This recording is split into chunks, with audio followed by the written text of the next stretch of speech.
Brian Baldinger, our Odyssey NFL insider, host of the Best Football Show podcast. Insider Calls brought to you by Nationwide. For your insurance and financial needs, Nationwide is on your side. What's up, Baldy? Hey, Spike. Not too much here. Just getting kind of digesting all of Week 10 and looking ahead to Week 11 here. So just same spot, different week. That's all. Big win for the Eagles, and I think the biggest highlight for us as Eagles fans was seeing Jaylen Phillips' performance in his first game as an Eagle, which was really outstanding. When you rewatched it, when you saw it, what did you see from Jaelen Phillips? Well, I mean, he was the best defensive player on the field, either team.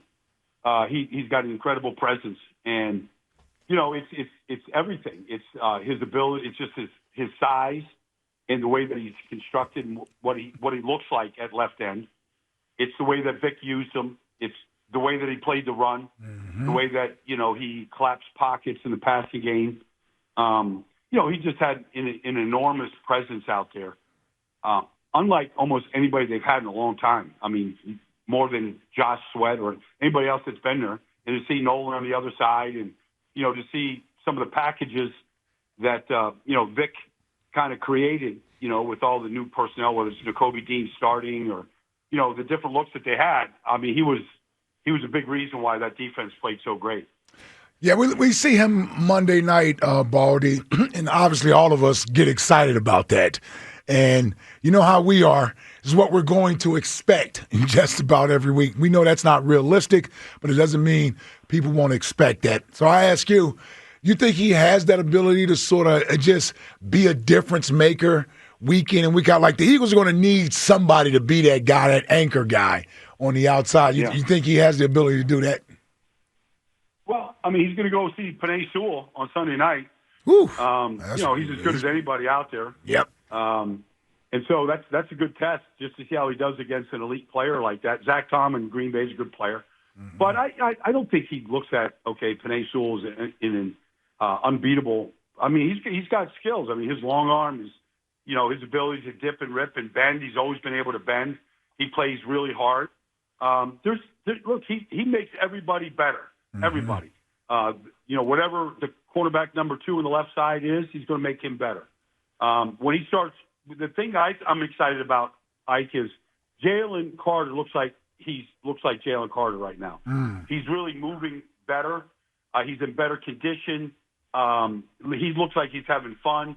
I want to see some of the stunts that they can begin to run, to really kind of figure out different ways to get to the quarterback, along with Nolan.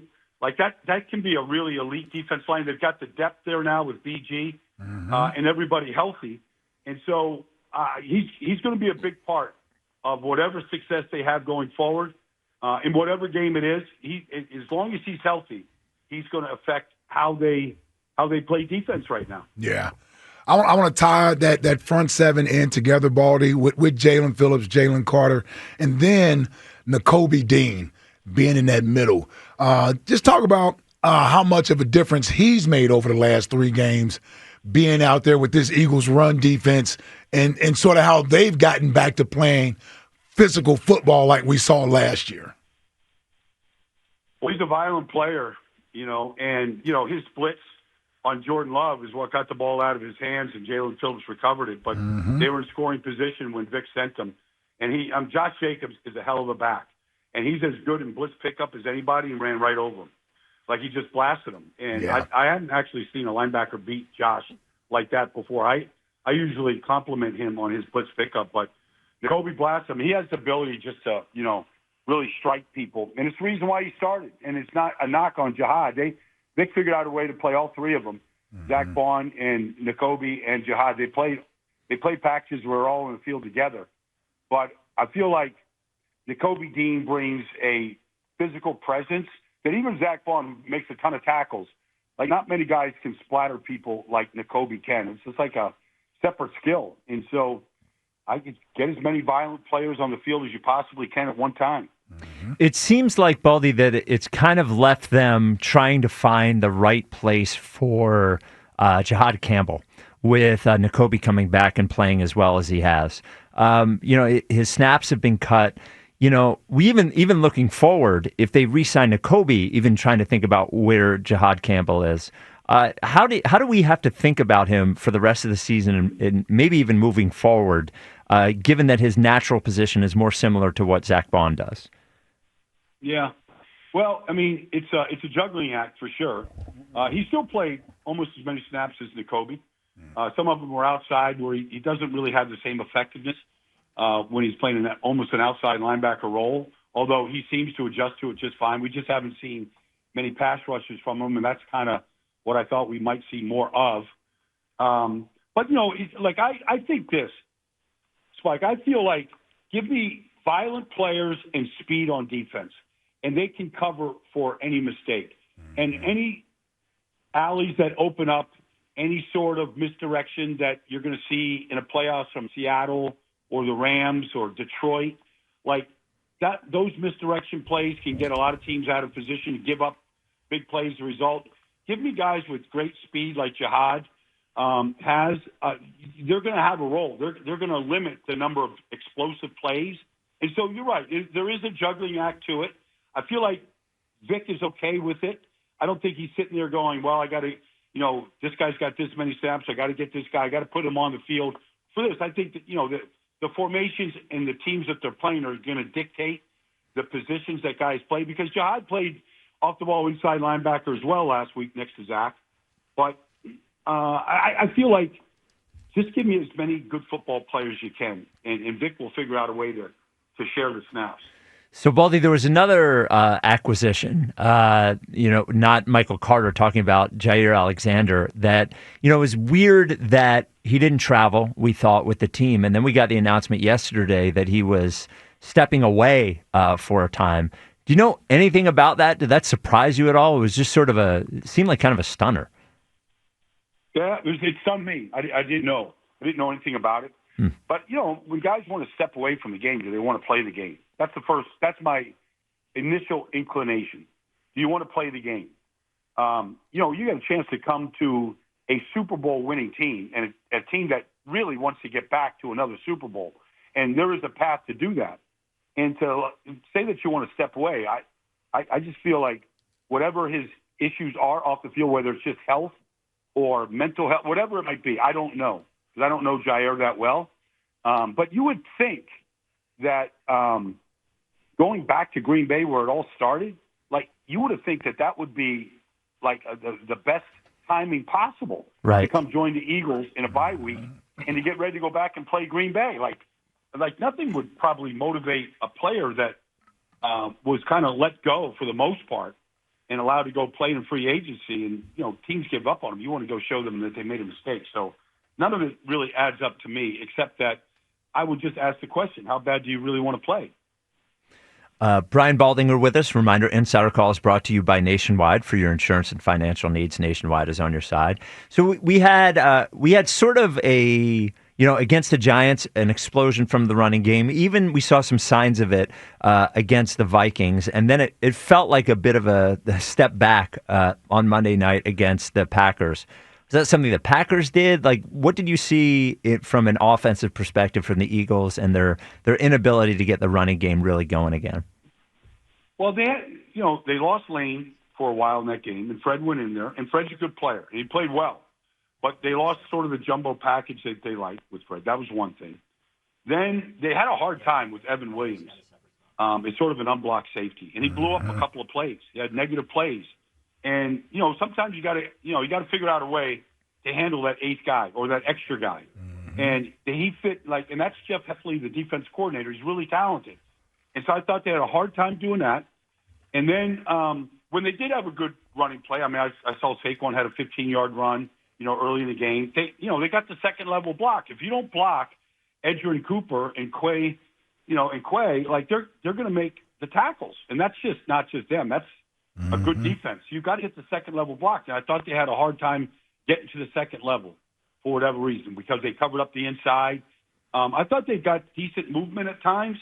They just didn't get the number of alleys and the big plays that we saw, obviously against the Giants. They got the 65-yarder, and that kind of opened things up. But I just didn't think they handled the extra guy real well in the run game.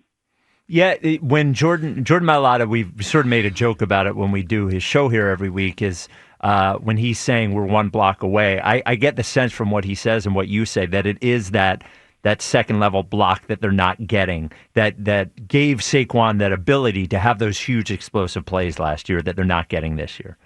Well, so there's an old formula for all of that, honestly, Ike, and that is if you want to get those safeties from being nosy, you got to throw the ball down the field, and you got to get them thinking deep ball first, and make them, because if they feel like you're not going to attack them down the field, they're going to be nosy as hell, and they'll be all around it. And that guy Evan Williams and Xavier McKinney, those guys are really good at it, and they kind of know where the play is going, and they know where the gap is, and they hit it.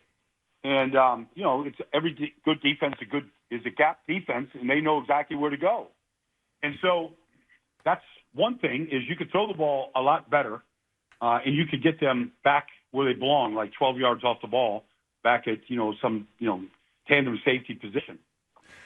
Baldy, Sunday is going to be a heavyweight fight. I even like the undercard at 4:00, I believe. I think the Rams play Seattle at 4:00 Sunday. Yeah. But the main event is going to be the Eagles in Detroit, man. How excited are you to see these two teams match up Sunday night? Could be a preview of the NFC Championship game.